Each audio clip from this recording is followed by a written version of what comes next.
Les 6 mètres de la clôture qui sépare l'enclave espagnole de Ceuta du Maroc ne les ont pas découragés. Une centaine de migrants ont pu la franchir et passer de l'autre côté. Plusieurs membres de la garde civile espagnole ont été blessés, brûlés par de l'acide et de la chaux que leur ont lancé les migrants. Nicolas Germain. Ils sont ivres de joie. Ces migrants africains viennent d'entrer en Europe. Certains arborent même le drapeau de l'UE. Une centaine a réussi à passer sur les 300 qui ont tenté d'escalader la clôture qui sépare le Maroc de l'enclave espagnole de Ceuta. La clôture fait 6 mètres de haut et elle est hérissée de barbelés.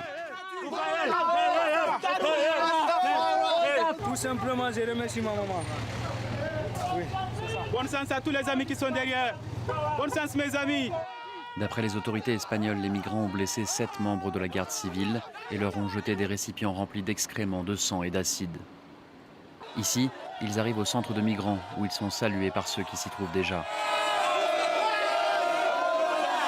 Depuis le début de l'année, plus de 3000 migrants sont entrés dans les deux enclaves selon l'Organisation internationale pour les migrations. De tels passages en force sont récurrents dans les deux enclaves espagnoles de Ceuta et Melilla, les seules frontières terrestres de l'Union européenne avec l'Afrique.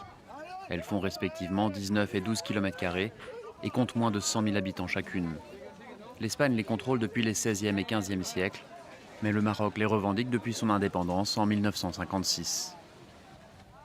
Et puis sachez que la crise des migrants en Méditerranée se poursuit. 2 corps ont été repêchés près des côtes maltaises alors que 68 personnes ont été sauvées de la noyade dans la même zone. Par ailleurs, 177 personnes secourues par un navire des gardes-côtes italiens attendent toujours d'être fixées sur leur sort.